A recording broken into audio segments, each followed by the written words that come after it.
Buenas tardes a todas y todos. Les damos la bienvenida a la Universidad de los Andes. Mi nombre es Juliana Bustamante, soy la directora del Programa de Acción por la Igualdad y la Inclusión Social País de la Facultad de Derecho de la Universidad de los Andes.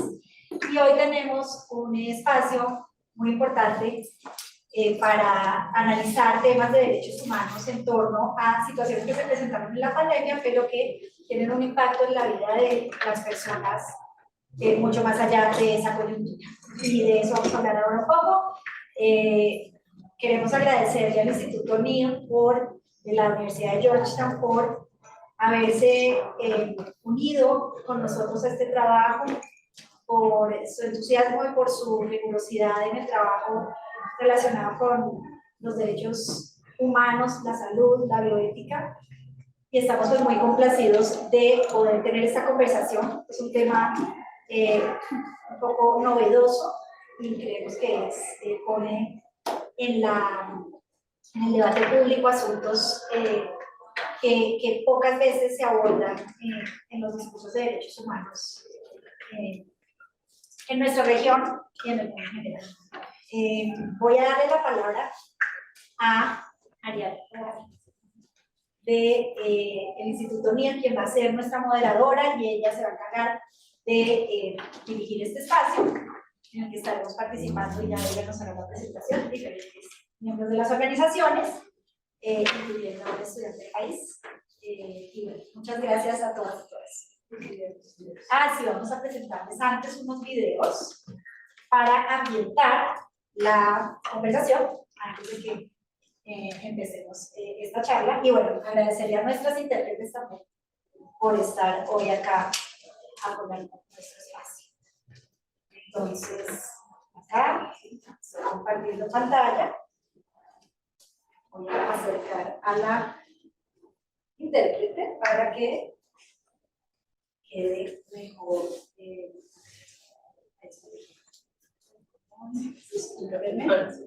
Ya. Y ahí está. Ya se está compartiendo, ¿cierto?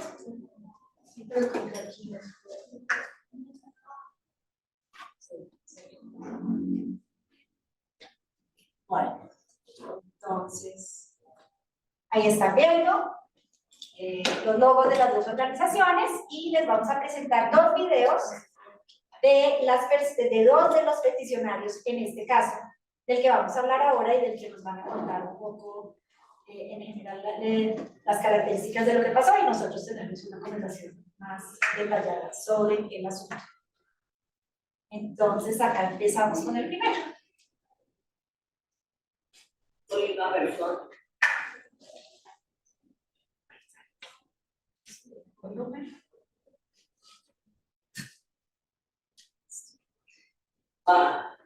Adulta mayor de 91 años que firmó el derecho de petición. Desde la época de la pandemia se decía que llegaba a la clínica un joven y una persona mayor y había muchos contactos, un solo respirador, y se lo comunicaban al joven, y la persona mayor quedaba en situación muy difícil. Y estoy muy contenta con la sentencia que nos favorece a todos los mayores. Muchas gracias. Bueno, y ahora vamos a mostrar a Mónica Hernández. Voy a subir de tono porque es allá. Yo fui una de las 26 personas que participó en la escuela en las cuales se dio la presentación en julio de este año. La sentencia fue en el 2013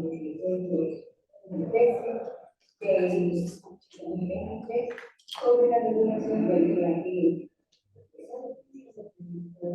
Debido a que en la época de COVID, en el año 2020, el Ministerio escribió una regulación vinculante frente al momento de que las situaciones, personas con las que tienen personas con discapacidad, personas mayores, personas con enfermedades En el caso de esta fundación, y la decisión fue supremamente importante debido a que la Corte Constitucional asistió a pronunciar este año después de haber pasado la pandemia. De todas formas, establece unos lineamientos para que el Ministerio regule de manera vinculante cómo el manejo del viaje desde el punto de vista de los derechos humanos, desde el punto de vista de la bioética y desde el punto de vista de los principios éticos, de tal manera que si se logra presentar una emergencia, si hay una saturación de los sistemas de salud en las unidades de cuidados intensivos, ese viaje se puede realizar en términos benéficos que permitan que personas con discapacidad o personas mayores de edad no se les garantice el acceso a la salud debido a sus enfermedades. Es muy importante entonces hacer evidencia para que el Ministerio de Salud cumpla con los términos establecidos por la sentencia, que son términos que dan plazo de un año para que se haga el ustedes. Es muy importante que cumpla con los términos técnicos, porque no va a haber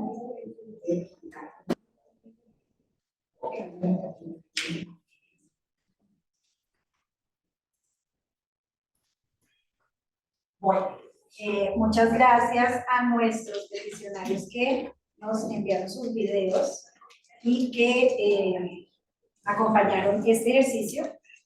Voy a estar ubicando para que se vea bien la transmisión. ¿Listo? Entonces, sí, en efecto, la idea acá es también hacer un llamado a las autoridades que tienen unas funciones conforme a la sentencia, pero ya hablaremos de eso. Entonces le doy la palabra a Ariadna, del Instituto Lee de la Universidad de Georgetown. Muchas gracias por estar acá y bueno, empezamos. Hola, buenas tardes a todos, a todas quienes nos acompañan en la transmisión. Bueno, para nosotros es muy importante tener este espacio para hablar acerca de los logros que tenemos con la decisión de la Corte Constitucional, pero también para, de alguna manera, conversar sobre los siguientes pasos que tienen que tomar las autoridades y la sociedad civil, los peticionarios y las peticionarias para lograr la implementación efectiva de esta sentencia tan importante. Le voy a dar primero que nada la palabra a Ana María Torres, estudiante de la Clínica País, quien estuvo también participando en este proceso y que nos va a comentar un poco de qué se trata esta sentencia.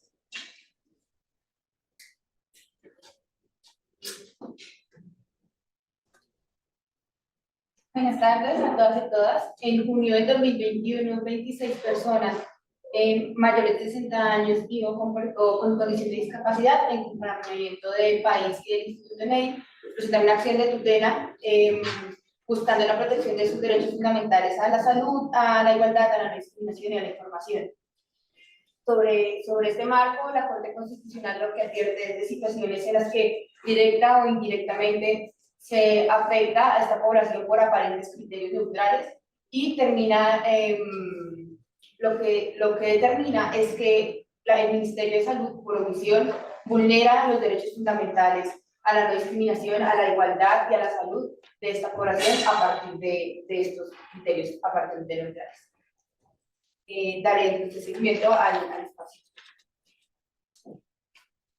Muchas gracias, Ana María.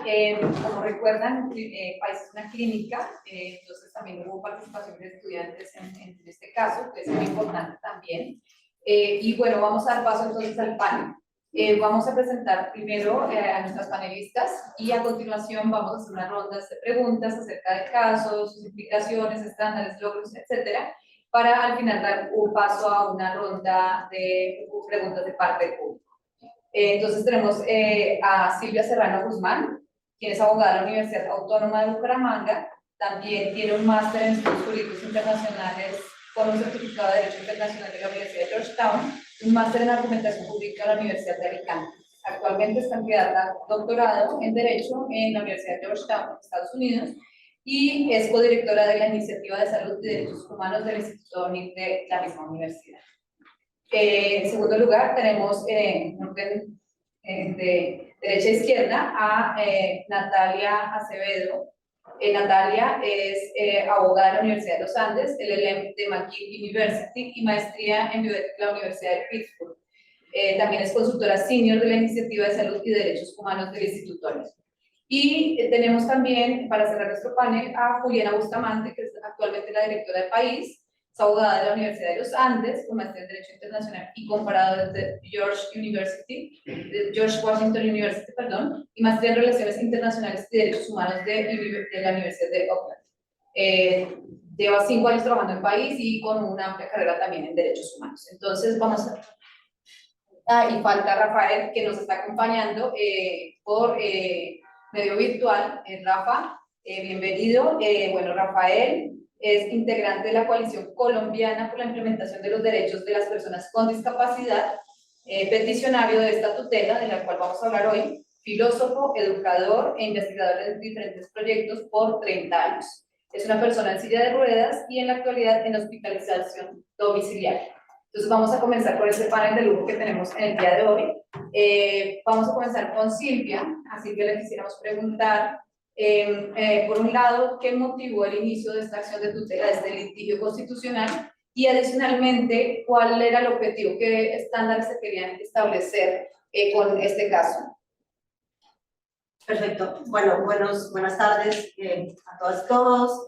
Bueno, contar un poco de dónde surgió la iniciativa de presentar esta tutela y cómo fue la evolución de hechos que nos llevó finalmente a acompañar a este grupo de personas para presentar.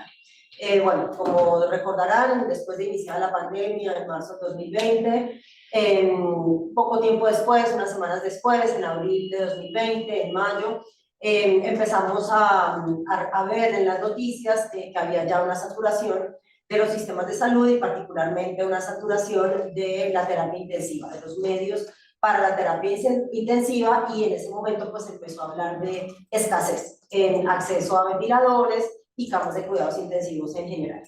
En paralelo a que toda esa información empezó a ser pública y salió en los medios de prensa, también se empezó a hacer pública información bastante desordenada, pero había algún tipo de datos en los medios de prensa sobre que en algunas partes del mundo se estaban adoptando unos protocolos o unas guías para determinar, pues en estos casos, de necesidad de priorización, en casos de escasez, y lo que se empezó a llamar en ese momento como el dilema de la última cama. Pues empezaron a salir este tipo de guías, salieron unas en Estados Unidos, otras en España, otras en Italia, bueno, en varios países, y esas guías, digamos, quienes le dimos seguimiento al tema, pues empezamos a notar que había varios problemas con esas guías. Uno tenía que ver con que venían de diferentes actores. Algunas venían de autoridades, efectivamente, en materia de salud, otros venían de asociaciones médicas, asociaciones de intensivistas, por ejemplo, y otras venían de hospitales privados que tenían sus propias guías. Entonces, lo que empezamos a identificar desde el inicio, pues fue un problema de fragmentación y de falta de uniformidad en los criterios. Y el segundo gran problema que uno empezó a identificar a nivel global es el uso de criterios discriminatorios. Entonces, no solamente había una fragmentación y falta de claridad sobre a quién le correspondía emitir estos lineamientos, sino que los lineamientos que efectivamente se emitieron pues tenían problemas de discriminación. Entonces, varios de esos lineamientos tomaban en consideración la edad y la discapacidad como elementos que podrían, digamos, determinar quién podría acceder o no a una cama de cuidados intensivos. Entonces, en esos protocolos a nivel global empezamos a identificar 3 modelos de priorización que eran todos que todos incorporaban criterios discriminatorios. Un modelo era el de exclusión. Entonces había unos protocolos que abiertamente decían que ciertos grupos de personas estaban excluidos de recibir atención médica, terapia intensiva en el contexto de COVID, y que estas personas solamente iban a recibir o atención de emergencia o cuidados paliativos. Entonces había esos protocolos que eran probablemente los más problemáticos. De entrada excluían a ciertos grupos para la atención, digamos, era una exclusión a priori. El segundo modelo era, bueno, no tener una exclusión de entrada, pero al momento de determinar a quién le correspondía acceder a una cama de cuidados intensivos, sí se tomaba en cuenta como criterio la edad y la discapacidad. Y el tercer modelo, que es el que parecía más neutral, pero en realidad no lo era protocolos que decían, bueno, el criterio primario para determinar a quién le corresponde la última cama es el criterio del mejor pronóstico a corto plazo, es decir, quién es la persona que se puede beneficiar más de la cama de cuidados intensivos o que tiene más posibilidad de sobrevivir con una cama de cuidados intensivos. Pero luego decía en ese tercer modelo que en casos de empate, con relación a la posibilidad de tener un buen pronóstico accediendo a la cama de cuidados intensivos, el desempate sí permitía tomar en cuenta edad o discapacidad. Entonces, esto para mencionar también que este no fue un problema homogéneo, los protocolos no fueron todos idénticos, tenían diferentes tipos de problemas, pero el hilo conductor, digamos, de estos protocolos es que para excluir, para determinar el acceso o para desempatar, se permitía la consideración, incluso se incentivaba la consideración de la edad y la discapacidad. Y otra característica de lo que empezamos a observar es que la edad y la discapacidad aparecían de distintas maneras. En algunos protocolos, por ejemplo, de Estados Unidos, aparecía abiertamente que personas con Alzheimer, que personas con demencia, que personas con ciertas discapacidades no podían acceder a una cama de cuidados intensivos o iban a ser despriorizadas. Entonces, había algunos protocolos que eran muy directos en esa consideración. Otros planteaban el tema de la edad y la discapacidad por vías más indirectas, entonces planteaban criterios como la supervivencia a largo plazo o criterios como la funcionalidad social de las personas o la necesidad de apoyos como criterios para tomar este tipo de decisiones. Entonces también había bastante variedad entre cómo se consideraban los criterios, como edad directamente o de manera un poquito más sutilmente escondida detrás de parámetros que se vendían o parecían aparentemente neutrales.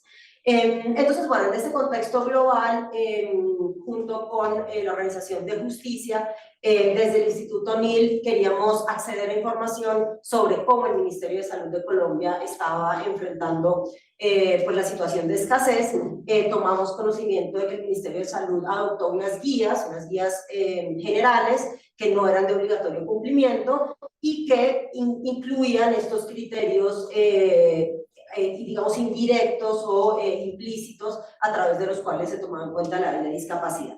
Entonces, con base en esa información del Ministerio de Salud y lo que estaba pasando a nivel global, decidimos presentar un derecho de petición para que el Ministerio de Salud pues, informara qué era lo que estaba haciendo o cómo pensaba enfrentar el problema de escasez. En ese momento ya había un pico de la pandemia. La respuesta del Ministerio de Salud, pues una respuesta bastante ambivalente, en la que pues simplemente ratificaron las guías que no eran vinculantes, indicaron que era solamente a modo de orientación, pero que respaldaban fundamentalmente la autonomía médica, y también informaron las fuentes que se consideraron para adoptar esas guías, pero nunca respondieron, digamos, a la pregunta específica de por qué se estaba considerando la discapacidad y cómo se estaba evitando la discriminación en el uso de estas guías. Luego la cosa se calmó un poco porque bajaron los picos, el pico de la pandemia bajó, pero luego un año después, aproximadamente en abril del 2021, el tema de la escasez volvió a estar muy presente en los medios de comunicación, ya específicamente en Colombia.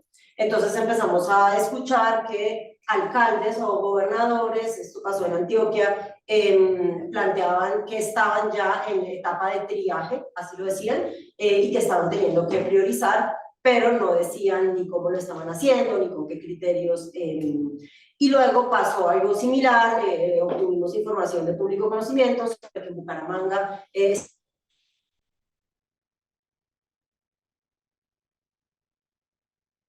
estaba pasando lo mismo. Esos fueron como las tres regiones que nos generaron la alerta de que efectivamente se estaban haciendo triajes y no sabíamos con qué criterios. Entonces, a partir de ahí, digamos que tomamos la decisión de acompañar a un grupo de 26 personas, bien sea personas mayores o bien sea personas con discapacidad o personas que eran personas mayores y con discapacidad para poder acompañarlas en este litigio. En esta tutela, bueno, para responder a la segunda pregunta, se buscaba lograr que los jueces de tutela, que finalmente decidieron de manera desfavorable, pero el caso luego llegó a la Corte Constitucional, lo que queríamos era unos criterios claros sobre tres grandes preguntas, ¿no? ¿Quiénes tenían que hacer, adoptar este tipo de protocolos, de guías? ¿A quién le correspondía? Porque como mencionaba antes, había mucha fragmentación, entonces lo que buscábamos era que se aclarara esto, nuestra intuición, y lo que planteábamos era que esto le correspondía a las autoridades en materia de salud, en este caso específicamente al Ministerio de Salud. Luego la otra gran pregunta que esperábamos que se respondiera con esta tutela era cuándo era aceptable entrar en procesos de priorización o de triaje, y ese cuándo tenía dos dimensiones, ¿no? Primero, en qué momento, en general, el hecho de que había que anticipar estas situaciones de escasez y por lo tanto este tipo de guías tendrían que haberse dado antes de llegar a los picos o anticipando un posible pico posterior. Y el otro componente de la pregunta del cuándo tiene que ver con en qué momento aceptar que se está en el momento del triaje, porque muchas veces lo que ocurre con este tema es que se asume que si hay una escasez en un hospital, pues ya de entrada se aplica un triaje, se desprioriza una persona, pero no se adoptan todas las medidas necesarias para evitar esa situación de escasez o ese dilema de la última cama. Por ejemplo, buscar remitir al paciente a otros hospitales, etc. Entonces, también se buscaba que la Corte, bueno, que quienes decidieran la tutela y finalmente la Corte Constitucional determinara que era primero necesario agotar todas las vías posibles antes de acceder o aceptar que se iniciara un proceso de triaje. Y la última pregunta que estábamos pidiendo que se respondiera por parte de la Corte, pues era el cómo, ¿no? Cómo eran los procesos que tenían que llevar a la adopción de ese tipo de guías y de protocolos, y también dentro del cómo, por supuesto, qué tipos de criterios estaban prohibidos, ¿no? Y en este caso, pues lo que buscábamos era que se dijera que la edad y la discapacidad eran criterios prohibidos para la toma de este tipo de decisiones. Y para terminar, pensábamos que esta tutela era de particular relevancia no solo para Colombia, sino también a nivel regional, incluso a nivel mundial, porque en ese momento, pues a nivel internacional hubo muchas manifestaciones de relatores de Naciones Unidas, organismos de Naciones Unidas que expresaron preocupación por el hecho de que se estuviera tomando en cuenta la edad de la discapacidad, pero lo que no había eran guías concretas de parte de la Organización Mundial de la Salud o la Organización Panamericana de la Salud, que sí adoptaron guías para un montón de temas en la pandemia, pero este tema, como es un tema difícil e incómodo, no adoptaron ese tipo de guías. Así que también buscábamos con la tutela plantear que un resultado de la tutela fuera contar con orientaciones a nivel nacional y que pudieran ser utilizadas por otros países.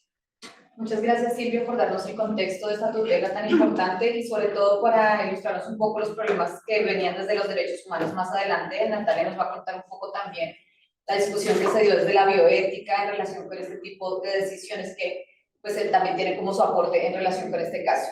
Pero antes de pasar a la parte bioética, quiero darle la palabra a Juliana Bustamante, que nos va a contar un poco cómo se decidió involucrar a las personas con discapacidad, a las personas mayores y a las personas con enfermedades crónicas en este litigio.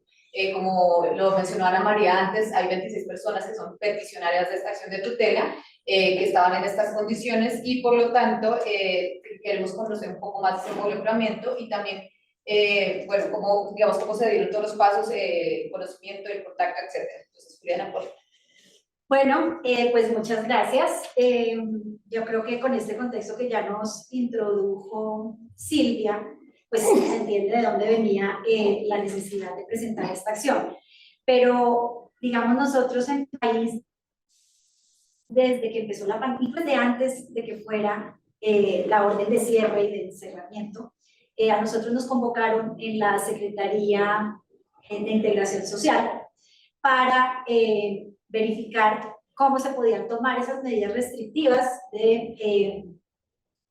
pues de la libertad que tenían que ver con la pandemia y los impactos que esas podrían tener en población con discapacidad, que es la población con la que país específicamente. Y ahí empezamos a notar, digamos, nos alegró tener esa posibilidad de plantear, digamos, la necesidad que ciertas poblaciones con discapacidad tienen de tener espacios de estar afuera, etcétera. Pero desde ese momento nos dimos cuenta que las poblaciones con las que trabajamos, particularmente la población con discapacidad y en algunos casos también la población de personas mayores, estaban expuestas a situaciones en donde iba a haber dificultades. Desde el principio fue muy claro para nosotros eso, y que era necesario que esas medidas restrictivas tuvieran un enfoque diferencial desde el principio. Hasta cierto punto Bogotá intentó hacer algo de eso, aunque se equivocó en muchas cosas, sabemos en el tema del género, etcétera, pero eso es un debate de otro espacio. Pero sí se pudo identificar desde el principio la necesidad de que la información fuera clara para las personas con discapacidad, de que se tuviera en cuenta la necesidad de ciertos tiempos de esparcimiento y bueno, cosas que tienen que ver con la discapacidad intelectual y psicosocial, entre otras, y nosotros empezamos a trabajar muy desde el principio en expedir como unas tips o unas, digamos, recomendaciones de cómo abordar las medidas restrictivas de la pandemia para personas con discapacidad, con base un poco en lo que ya habíamos tenido experiencia con la Alcaldía de Bogotá antes de que empezara.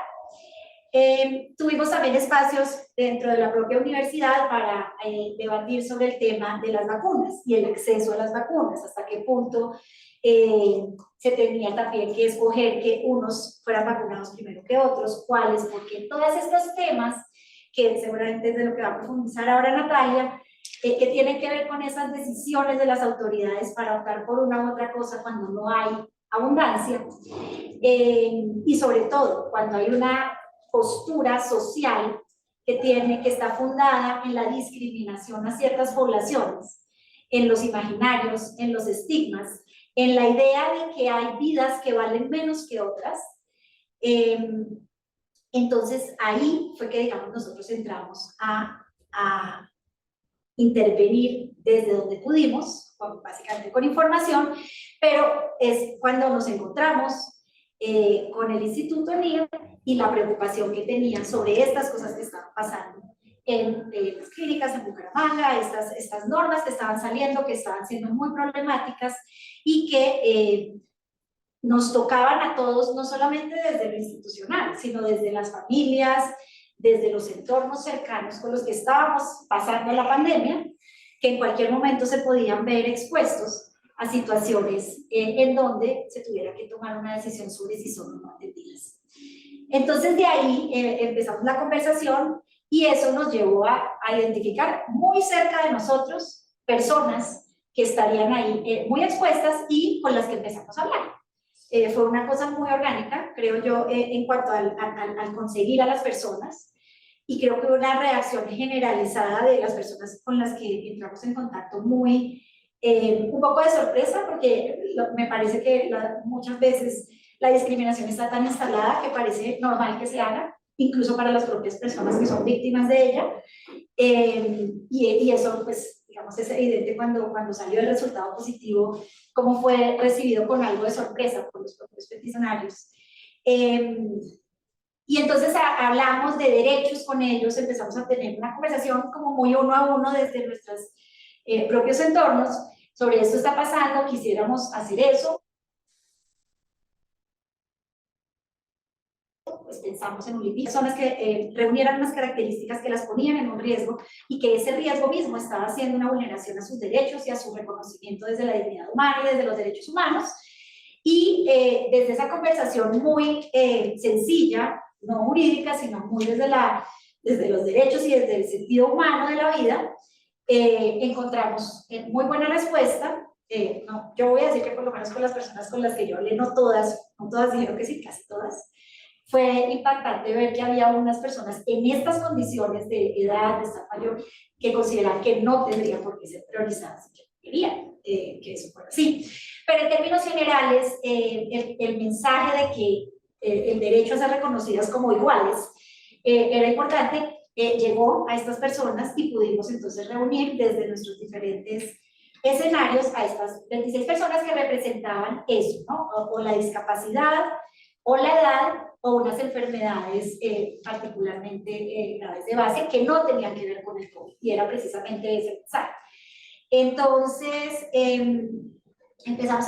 las reunimos y empezamos a tener reuniones por Zoom con ellas, contándoles de qué era lo que queríamos hacer, que si estaban interesados en participar, y pues así presentamos nuestra tutela, y bueno, la historia del proceso la vendremos a ver, la hablaremos ahora, pero básicamente llevamos hasta la Corte Constitucional, porque en primera y en segunda instancia se negó las pretensiones de las que estaba hablando Silvia. No se consideró que no se había demostrado, primero, que hubiera un riesgo, y segundo, o sea, un riesgo real, y que hubiera una vulneración real, y que, pues que el Ministerio de Salud con lo que había hecho suficiente. Entonces eso es lo que después la Corte revisa. Nosotros también digamos, este caso que todos conocemos como la rebelión de las canas, en donde hubo un antecedente sobre una tutela que tenía que ver con las personas mayores y las restricciones a las que fueron sometidas sin ser consultadas. La decisión en torno a eso también fue digamos, una motivación para seguir adelante con un tema que sabíamos que era difícil, que sabíamos que no estaba definido en ninguna parte, y creo que la decisión de la Corte se demoró bastante también, en parte, por eso, porque se trataba de un tema novedoso, difícil, y que había salido de un contexto que era desconocido para todo el mundo. Entonces, básicamente eso fue lo que hicimos. Nosotros seguimos en contacto con estos peticionarios, y la idea, pues porque los litigios estratégicos y el trabajo que se hace con personas víctimas de alguna situación de violación de derechos humanos, pues para nosotros es fundamental trabajar con ellas, no en nombre de ellas y no sin ellas, sino con la voz de ellas, y precisamente las personas que presentamos en el video inicialmente son dos de las peticionarias. Rafael, que está aquí con nosotros, es uno de los peticionarios, y hemos mantenido contacto permanente con ellos. La idea es que el seguimiento que se le haga a las órdenes de la sentencia esté también, digamos, acompañada por esa voz directa de las personas que están siendo afectadas o que eventualmente podrían ser afectadas por una situación de este estilo, que como señalábamos ahora, ya no hay pandemia, pero eso no quiere decir que situaciones de emergencia masiva no se puedan presentar, más en un contexto como el que estamos ahora de cambio climático tan dramático, donde seguramente situaciones de estas puedan volverse a presentar.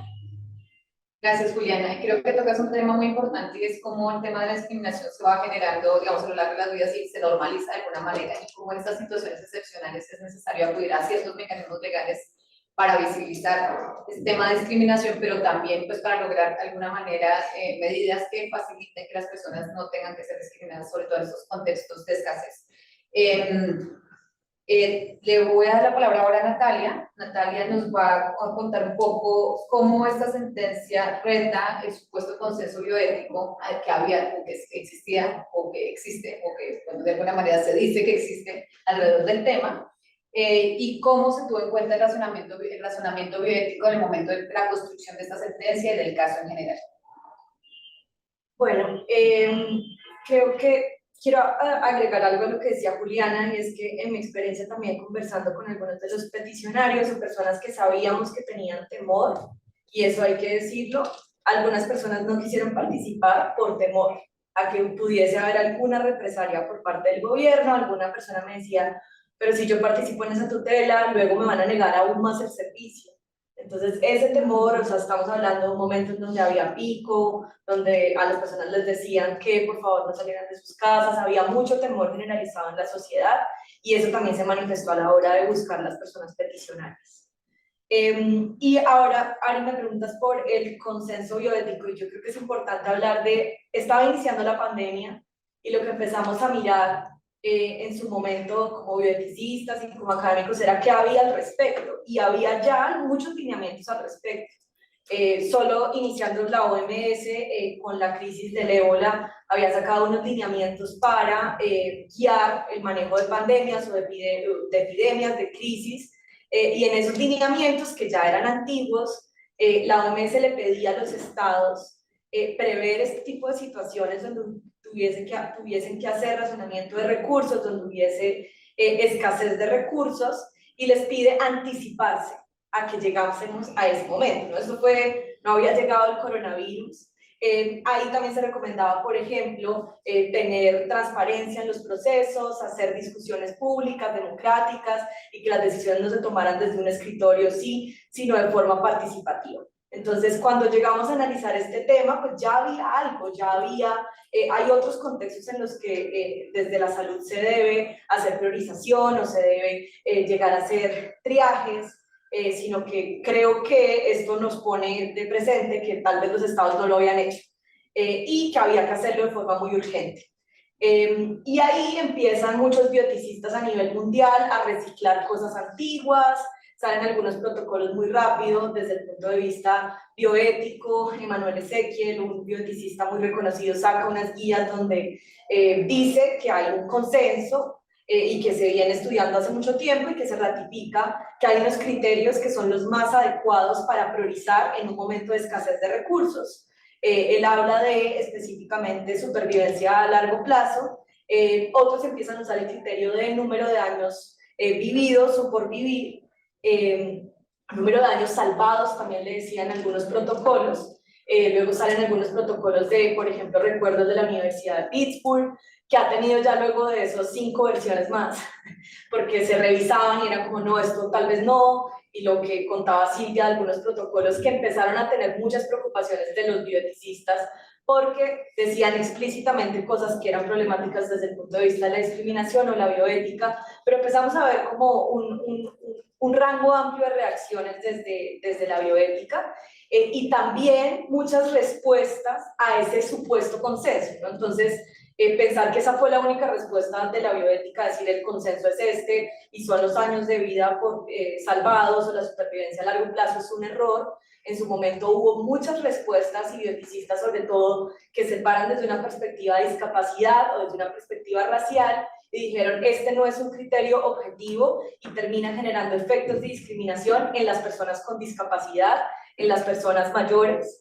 Específicamente para mencionar uno, el bioeticista Joseph Estramondo, que es una persona con discapacidad, escribió mucho sobre el tema, escribió un artículo que se llama Decisiones Trágicas, donde le explica por qué esos supuestos criterios que eran objetivos, que tenían tranquilo a muchas personas, no eran tan pacíficos y que eran muy problemáticos. Entonces, a la hora de escribir y de empezar este proceso, nosotros, pues, por supuesto, revisamos esas voces disonantes, no son tantas, también hay que decirlo, y desde la academia pues se empezaron a hacer sonar, y en su momento también hay que decir que nosotros no habíamos analizado, o sea, habíamos analizado la bioética y que esto era una discusión bioética frente a la priorización, la decisión trágica de decidir quién vive y quién no cuando hay escasez, pero no habíamos tenido tan en cuenta el argumento de, por ejemplo, la autonomía médica, ¿no? Eso pasa después, yo no sé si debería hablar de eso ya o en la siguiente, creo que puedo decirlo ahora. Si bien no lo pusimos en la tutela, fue uno de los primeros argumentos que tuvimos como respuesta a la tutela en primera y segunda instancia, y este argumento surge por parte del Ministerio. El Ministerio de Salud, en su primera respuesta a esta tutela, dice que ellos no podían regular de forma vinculante este tema, porque había un respeto a la Lex Artes y a la autonomía médica. Y quiero solamente explicar un poco qué es la autonomía médica. Por ejemplo, la Asociación Médica Mundial define la autonomía médica como un proceso en el que el médico tiene la libertad de expresar su opinión profesional con respecto a la atención y al tratamiento de pacientes sin influencia indebida o inapropiada de partes o personas externas. Y así también lo reconoce, por ejemplo, la Ley Estatutaria en Salud, que habla de la prevención de constreñimiento, presiones, restricciones al ejercicio profesional desde ese saber técnico propio de los médicos. Entonces, el Ministerio nos saca ese primer argumento y nos dicen, nosotros no podemos regular esto porque esto es un tema de la autonomía médica. Entonces, ahí empezamos a analizar, bueno, ¿cómo respondemos a esto? Y no solamente el Ministerio, sino que el juez de primera instancia, que no nos da la razón, al igual que el de segunda instancia, acogen este argumento, les parece que es un buen argumento y que la autonomía médica, por supuesto, es un principio aceptado por distintas normas en Colombia, y que en virtud de ese principio no se podía dar una orden, que era lo que nosotros pedíamos al ministerio para que regulara de forma vinculante y no solamente recomendaciones este tema. Entonces, algo que nos sorprendió también es que la sentencia termina analizando y se termina convirtiendo en un debate sobre la autonomía médica y sus límites. Y me estoy anticipando a hablar ya de la sentencia, pero la sentencia nos ratifica que la autonomía médica no es absoluta, de hecho así lo dice explícitamente la Corte, y el límite de la autonomía médica son los derechos humanos. Y específicamente la Corte habla del derecho internacional de los derechos humanos. Y ahí vincula el argumento del estrés moral que estaban viviendo los profesionales en su momento. Entonces, ya Juliana y Silvia explicaron por qué ese es un tema muy importante para los peticionarios, para las personas con discapacidad, las personas mayores, pero esta decisión nosotros creemos que también es importante para los profesionales de la salud, que en ese momento de crisis vivieron mucho estrés moral porque tenían una decisión trágica muchas veces que tomar, y esa decisión se estaba tomando o se estaba pidiendo que tomaran una decisión sin ningún tipo de guía o lineamiento, porque los hospitales que vimos que tenían guías, pues había algún tipo de algo que seguir o algo de donde guiarse, pero en muchos lugares sabemos que no había guías y que era el profesional enfrentándose a esa situación. Entonces la Corte también considera ese estrés moral que le podía generar eso a los profesionales, y que la autonomía médica de hecho se veía beneficiada cuando había algún tipo de lineamiento o regulación que le dijera a los profesionales cómo y qué criterios seguir para ese tema. Y eso no significaba interferir en su saber técnico, significaba guiar ese saber técnico. Entonces ya puedo seguir conversando en la siguiente ronda, pero esa es una de las grandes conclusiones de cómo la Corte tuvo en cuenta un argumento bioético y reitera que la bioética es una de las herramientas, no es la única, pero sí es una de las herramientas para definir este debate, que sigue siendo un debate abierto. Yo no creo que esto se haya cerrado, y justamente lo que iniciamos ahora en el proceso de implementación es un diálogo para entender cuál es la mejor forma de hacer esto con la guía de los derechos humanos y por supuesto de la bioética. Gracias, Natalia. Creo que acá resaltas un punto muy importante acerca de la importancia de tomar medidas de prevención. Tú nos dices que ya previamente había habido llamado a establecer criterios que facilitaran toma de decisiones en contextos de recursos escasos. Sin embargo, pues eso se vio que no necesariamente se estaba haciendo, y ahora esta sentencia también da la oportunidad de hacer ese proceso, digamos, preventivo, en el sentido de tomar una discusión participativa con diferentes actores para garantizar que los protocolos que se emitan sean acordes con los derechos humanos y sirvan en su momento para tomar las decisiones que correspondan en el contexto de crisis de salud y de recursos escasos, que no necesariamente esta va a ser la última vez que se presente. Ahora vamos a pasarle la palabra a Rafael. Rafa, no. Se le fue la luz. Se le fue la luz. Ok, entonces Rafael, un problema técnico de luz. Vamos a continuar con la ronda y en un momento le vamos a dar la palabra apenas vuelva a reconectarse. Entonces, vuelvo con Silvia. Nos gustaría que nos contaras un poco cuáles son las principales lecciones de este litigio y de la sentencia de la Corte Constitucional en términos del derecho a la salud y el derecho a la igualdad y no discriminación. Perfecto. Primero solo quería antes reforzar algo que estaba diciendo Natalia al final, dos cosas que mencionó Natalia, y es uno, que el tema de la relación entre bioética y derechos humanos, creo que un gran aporte de la sentencia pues es precisamente mostrar que este es un tema interdisciplinario, que este es un tema que requiere un encuadre de salud pública, que requiere un encuadre de bioética y que requiere un encuadre de derechos humanos, incluso un encuadre filosófico, y por esto todas estas disciplinas tienen que dialogar y no una ser excluyente de la otra, ¿no? Entonces que no hay esa jerarquía entre, bueno, nosotros aquí los bioeticistas o nosotros aquí los médicos decimos lo que hay que hacer, no nos importa lo que diga la Constitución o los tratados internacionales, y tampoco desde el punto de vista legal pues tener estas conversaciones sin incorporar al sector médico y al sector de la bioética. Entonces es una invitación también a que estos sectores que tradicionalmente, sobre todo con la salud pública, se han entendido como en tensión, los derechos humanos y la salud pública, en este contexto en realidad lo que se busca es que haya una complementariedad entre estas disciplinas. Y lo otro que quería comentar es que, como decía Natalia, esto se entendió como que eran temas de consenso desde el punto de vista de la bioética, pero también desde el punto de vista médico. Entonces, las asociaciones médicas que empezaron a adoptar este tipo de criterios también lo asumían como que era lo que había que hacer, más allá de lo bioético, era lo que ellos estaban acostumbrados a hacer y era lo que había que hacer en ese momento.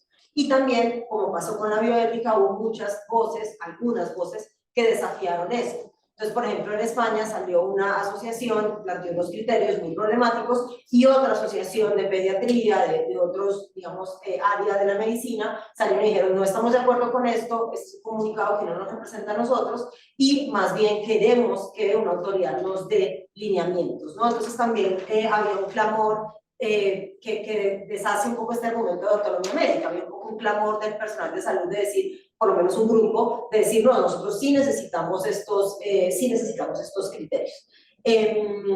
Y esto tiene que ver no solamente con la carga emocional que implica para un médico decir, voy a tomar esta decisión respecto de un paciente u otro, sino también para blindarse legalmente, porque esto podría generar incluso problemas legales al personal de salud. Bueno, ahora sí, un poco las enseñanzas del caso desde el punto de vista de la igualdad y no discriminación y el derecho a la salud. Bueno, nosotros, una primera consideración es que el caso muestra, la sentencia muestra un diálogo, digamos, muy constructivo entre la Constitución, los derechos fundamentales previstos en la Constitución y las obligaciones internacionales de Colombia por los tratados internacionales de derechos humanos de los que es parte. Bueno, en general hace parte del ordenamiento jurídico por el bloque de constitucionalidad, pero en este caso es muy visible la influencia muy fuerte que hay del derecho internacional de los derechos humanos en la decisión de la Corte. El encuadre que nosotros propusimos desde la tutela tenía varios derechos involucrados, pero los dos más importantes eran el derecho a la igualdad y no discriminación y el derecho a la salud.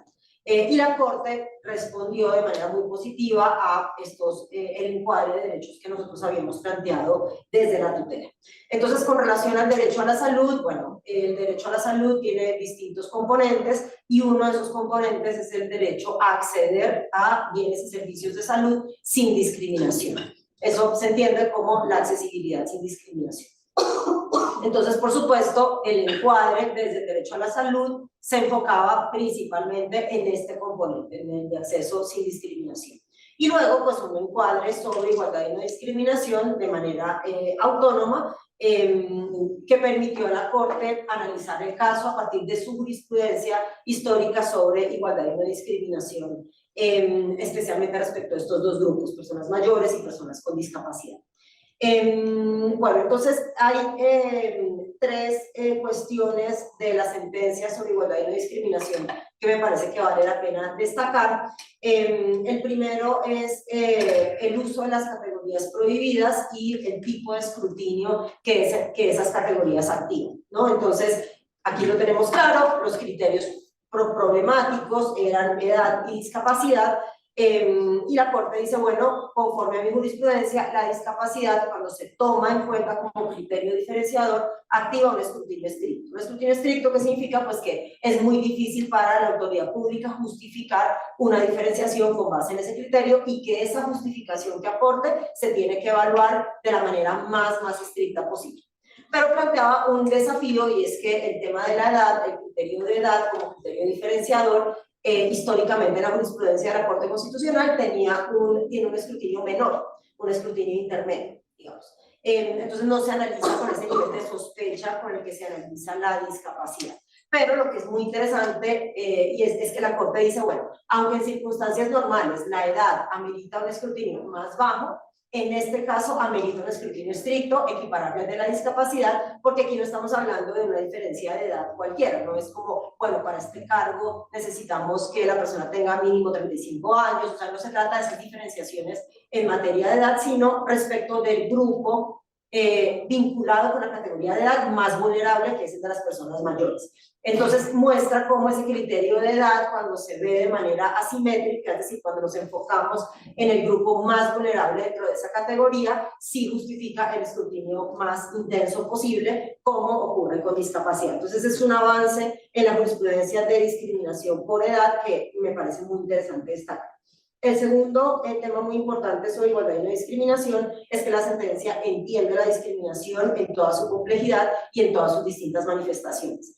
Entonces la sentencia habla de discriminación directa, indirecta, explícita, implícita, y esto hace que la Corte no se hubiera quedado con evaluar si los protocolos tenían un criterio explícito de dato de discapacidad, sino que le permitiera pronunciarse también sobre esos otros criterios que parecían ser neutrales, pero que en realidad no lo eran, que son como los que ya hemos venido mencionando: la supervivencia a largo plazo, la necesidad de apoyos después de salir, digamos, de la hospitalización, la funcionalidad social, entre otros. Entonces, la Corte dice, estos son criterios que indirectamente o que de manera implícita traen el tema de edad y de discapacidad, y por eso hay una prohibición de discriminación que hace que en este tipo de protocolos no se pudieran utilizar los criterios. Y el tercer componente de la importancia, digamos, del abordaje de la Corte sobre igualdad y no discriminación es esta idea del efecto contaminado. ¿Qué significa eso? Que hay discriminación aún si, además del criterio problemático, o sea, la edad o la discapacidad, se toman en cuenta otros criterios objetivos. Entonces, muchas veces en casos de discriminación eso es lo que pasa, que la autoridad que discrimina o el actor privado que discrimina dice, bueno, sí tomé en cuenta este criterio, pero en realidad había otras razones objetivas por las cuales el resultado iba a ser el mismo. Y aquí la Corte Constitucional hace una valoración muy importante al decir, no, aún si se considera con otros criterios, el hecho de considerar un criterio prohibido de discriminación contamina esa decisión y sigue siendo discriminatorio. Vale, muchas gracias, Silvia.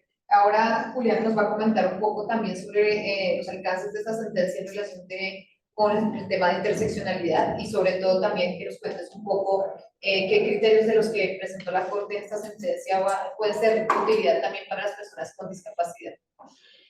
Pues, a ver, bueno, creo que Silvia fue muy clara sobre todas estas herramientas que la Corte da en torno al derecho a la igualdad. Yo creo que la sentencia realmente no hace necesariamente un abordaje interseccional explícito, pero sí contribuye al análisis interseccional de estos temas. Porque lo que nos pasó con este caso es que varios de los peticionarios pues tenían varias condiciones que eran objeto de discriminación en el virus. Entonces, había personas con discapacidad mayores de edad o personas mayores de edad con unas enfermedades de base que se habían considerado eventualmente motivo de discriminación, y entonces ahí se presenta en la situación como de arranque una situación interseccional, es decir, una situación en donde una persona se encuentra en una doble o triple o múltiple situación de vulnerabilidad por diferentes criterios que la hace, por eso mismo, aún más vulnerable a ser discriminada. Entonces, yo creo que la sentencia, al abordar la población con discapacidad y la población de personas mayores, desde una mirada como muy explícita sobre cómo no se debe, digamos, abordar el hecho de que exista una discapacidad o de que exista una edad como una forma de criterios sospechosos para discriminar de entrada, creo que hace que se contribuya a un debate en donde esos cruces entre vulnerabilidades aún tienen que ser muy visibles, porque también puede llevar a que, si no es por un lado, sea por el otro. Es decir, un poco lo que estaba explicando ahorita Silvia, que no se hizo por esto, pero se hizo por lo otro. Entonces, ¿hasta qué punto utilizar uno u otro criterio puede terminar produciendo una discriminación que, en efecto, desconozca digamos, la dignidad humana y los derechos humanos, y que termine convirtiéndose en una excusa para, de todas maneras, aplicar los criterios que se quieren aplicar, ¿no? Yo creo que una cosa que es muy importante es la que mencionó Natalia sobre el llamado que la Corte hace a que el personal de salud, con estas herramientas que se le propone a construir al Ministerio de Salud, está también atendiendo una situación muy compleja para los médicos, que es la toma de decisiones sobre derechos que realmente están a cargo, su garantía está a cargo del Estado, no está a cargo de los prestadores de salud, por más de que ellos en la práctica pues estén tomando acciones que permitan que esos derechos en efecto existan, realmente quien está a cargo de la garantía de los derechos es el Estado. Y eso es lo que dice el derecho internacional público, lo que dice la Constitución y lo que yo creo que recuerda esta sentencia, ¿no? Es el Estado el encargado de hacer eso y esas medidas se toman y benefician tanto a las personas que eventualmente pueden ser sujetas de discriminación, todo pues, de manera interseccional o no, como a las personas que se enfrentan a esa toma de decisiones, que no son las encargadas de la garantía constitucional y de derechos humanos que le toca al Estado. Por eso el Estado tiene que tener un mandato claro, tiene que expedir unas reglas concretas que muestren su postura frente a la garantía de derechos, sino que simplemente las sugieran y se las dejen y las trasladen a agentes privados que por mucho conocimiento que tengan, pues no tienen ese deber de garantía que sí le toca al Estado. Entonces yo creo que lo que hace la sentencia es, como lo dije desde el principio, es poner en el debate público unos temas que son muy sensibles, muy desconocidos, que generan unas preguntas. Nosotros cuando salió la sentencia, de hecho, hicimos unos videos con estudiantes y con gente de acá de la universidad sobre si usted tuviera que tomar una decisión sobre esto, sobre otro, ¿cuál tomaría? Y es como estudiantes de derecho, incluso profesores, que se enfrentan a preguntas que a veces no tienen una respuesta tan clara y que nos llevan a tener que hacer esa mirada, además, interdisciplinaria de estos temas de derechos humanos, pero pues con una lente desde la dignidad humana y desde el reconocimiento de los derechos de los demás. Entonces yo creo que eso es un gran aporte que hace la sentencia y creo que lo que veremos, digamos, el impacto real de esta sentencia será el resultado de esas órdenes, que es lo que va a hablar ahora Natalia, porque de eso dependerá realmente que el Estado se ponga la camiseta del garante de derechos humanos en este. Gracias, Juliana. Creo que hay un punto también adicional importante y es que la sentencia explícitamente ordena que se convoque a personas con discapacidad, personas mayores, asociaciones, para tener una discusión realmente abierta, participativa, en donde estén las visiones de las personas que sufren la discriminación cotidianamente. En ese sentido también creo que es un punto importante como para generar, digamos, estos debates precisamente y garantizar que estas decisiones se tomen acorde con los derechos humanos.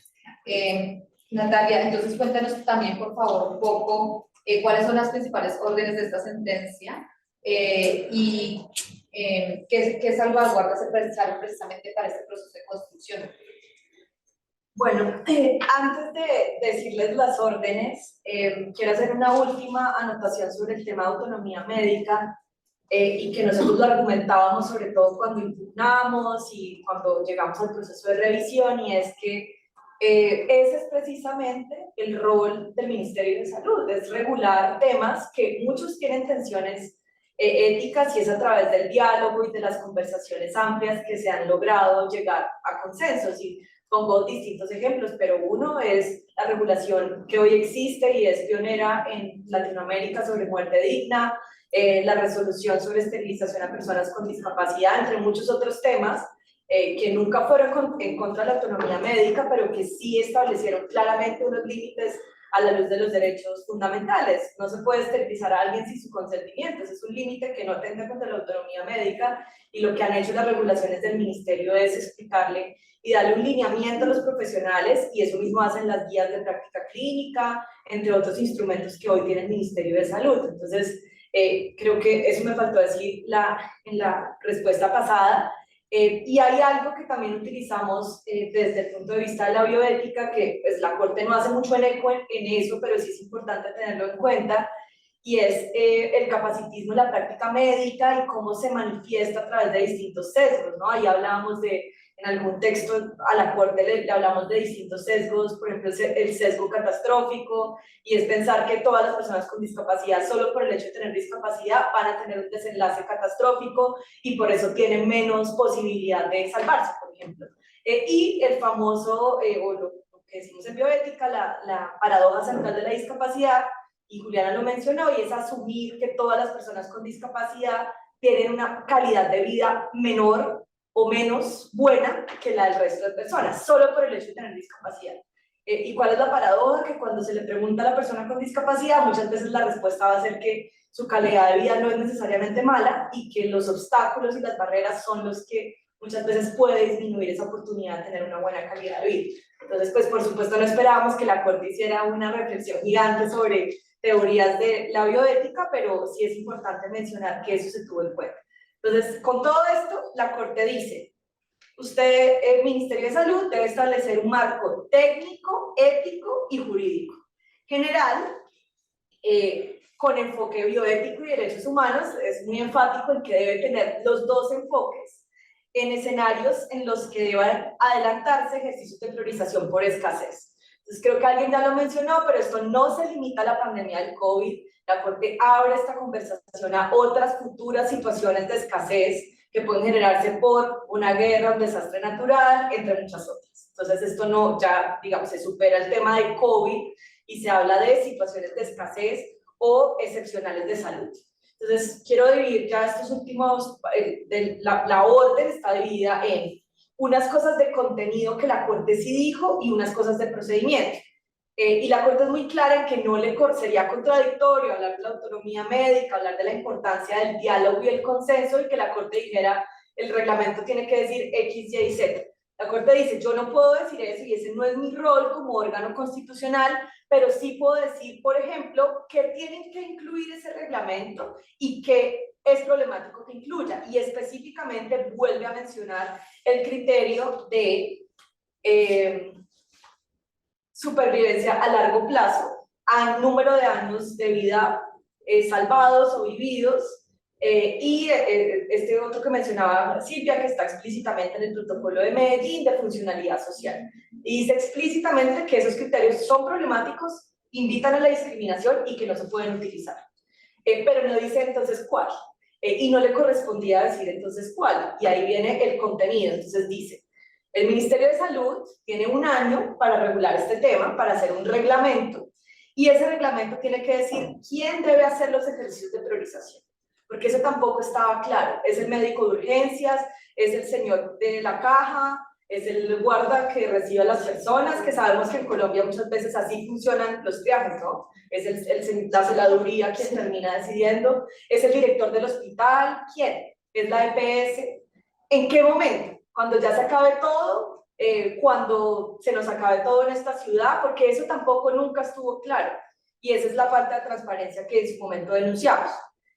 Habla del rol de los comités de ética médica, y en Colombia hay una regulación que ya deja claro que los comités de ética médica son una obligación de hospitales y clínicas, y esto es un llamado también a revisar los comités de ética médica, a ver cómo están cuál es su composición y que tienen un rol en esto, y eso lo vuelve a decir la Corte. Entonces ahí hay otra cosa importante, que la priorización debe ser la última opción, e invita a que lo que sea que se defina sea revisado. Ahorita yo les puse el ejemplo de la Universidad de Pittsburgh, y muchos otros hospitales han tenido que volver a revisar sus guías porque las prioridades y la coyuntura y lo que está sucediendo cambia la forma de ver las cosas, y por eso esa revisión es importante. Y sobre el proceso, que nosotros consideramos que son las salvaguardas procedimentales que van a custodiar todo este proceso, este reglamento debe ser vinculante, es decir, se debe expedir a través de un acto administrativo que lo haga vinculante, y no es una invitación o sea, hay un grado de vincularidad, debe hacerse de forma participativa, y ahí da unas ideas de quiénes pueden participar. Voy a decirlas rápidamente: el Consejo Nacional de Adulto Mayor, el Consejo Nacional de Bioética, que también les extendimos la invitación para que nos apoyen con este proceso de implementación, el Sistema Nacional de Discapacidad, la Comisión Intersectorial de Bioética y el Consejo Nacional de Talento Humano, entre otros órganos que tienen un llamado acá, por supuesto, a organizaciones de personas con discapacidad, lo dice explícitamente la Corte, y organizaciones de personas mayores. También habla de profesionales de la salud. Nosotros creemos que este diálogo tiene que darse, como lo dice la orden, es un marco ético, técnico y jurídico. Entonces tenemos que estar representados los distintos actores en este proceso, y dice que este proceso debe contener garantías de rendición de cuentas. Por supuesto debe ser transparente, que nosotros podamos ver cómo se hizo a quién se vinculó, cómo se tomaron las decisiones, pero que también cuando llegue a volverse a usar una priorización o que tengamos que estar en esta situación otra vez, la ciudadanía pueda tener un control claro de a cuántas personas se priorizaron. Eso no lo sabemos, no sabemos a cuántas personas, si se usó el triaje ético en Colombia o no, se anunció, lo vimos, pero a hoy no tenemos esa información clara. En el futuro la Corte quiere que esto no vuelva a pasar y que tengamos transparencia y que la ciudadanía pueda hacer rendición de cuentas de qué es lo que está sucediendo y cómo se están aplicando esos protocolos. El ministerio tenía 10 días para presentar un plan de cómo iba a hacer esto y tiene un año, es decir, la sentencia salió en julio,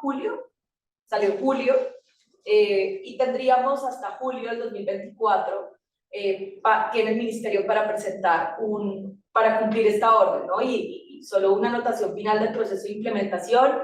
Creo que es una oportunidad importante para que podamos dialogar desde el gremio médico, la bioética acá y la academia, aprovechando que está Eduardo y que otras facultades de bioética han estado interesadas para que la bioética juegue un rol importante dirigiendo ese diálogo, apoyando ese diálogo, y por supuesto las personas peticionarias que están muy atentas a esto, cómo se va a materializar, ¿no? Creo que ahí viene el reto.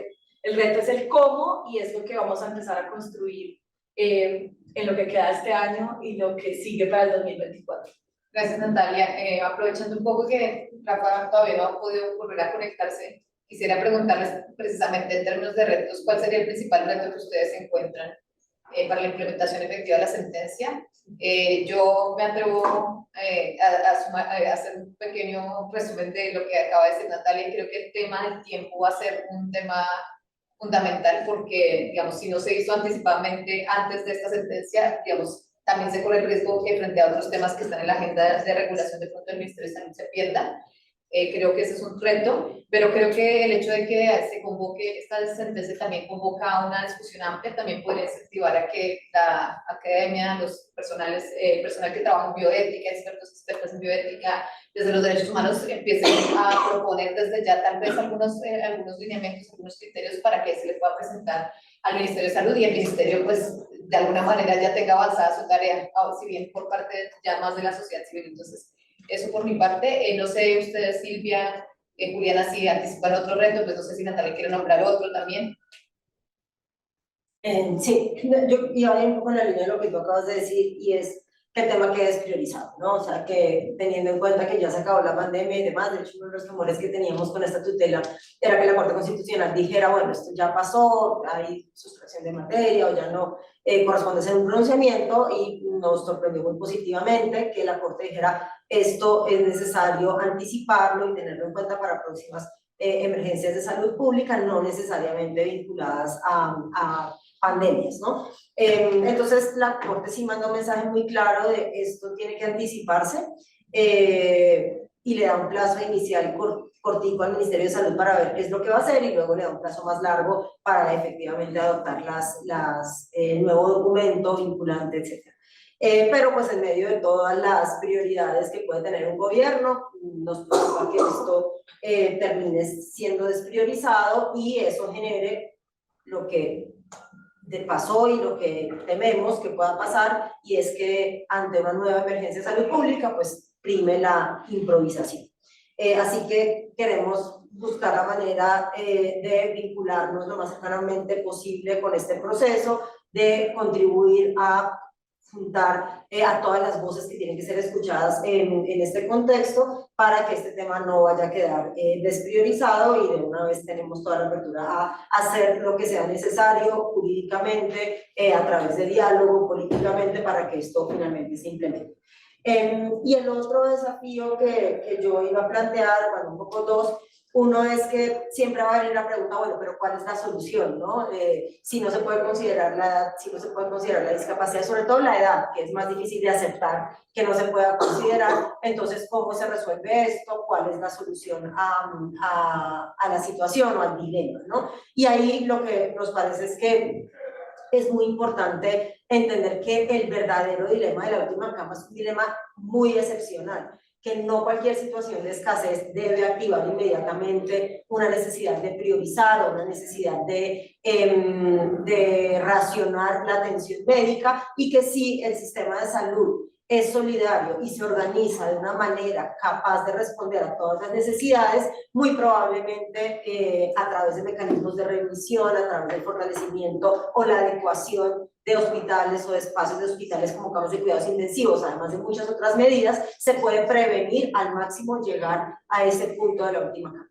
Entonces, bueno, eso, y una cosita final que también dialoga con algo que decía Natalia ahorita, y es que en el contexto que se viene de definir las guías, es muy importante tener presente cómo es que el tema de la edad y la discapacidad se mete detrás de criterios que aparentemente son neutrales. Esto ya lo hemos venido diciendo, pero es necesario que en estos procesos se nombren los estereotipos y los sesgos que llevan a la normalización de ciertas decisiones o de ciertos criterios, ¿no? Entonces Natalia mencionaba que estaba el sesgo catastrófico. Efectivamente, el sesgo catastrófico lleva a pensar que la persona con discapacidad tiene menos calidad de vida. Hay otros sesgos que aplican en este contexto. El sesgo, por ejemplo, de que la persona con discapacidad es una persona más amigable y por lo tanto tendría más, es más posible pensar que la persona con discapacidad va a entregar la atención en salud a otra persona para no recibirla a ella.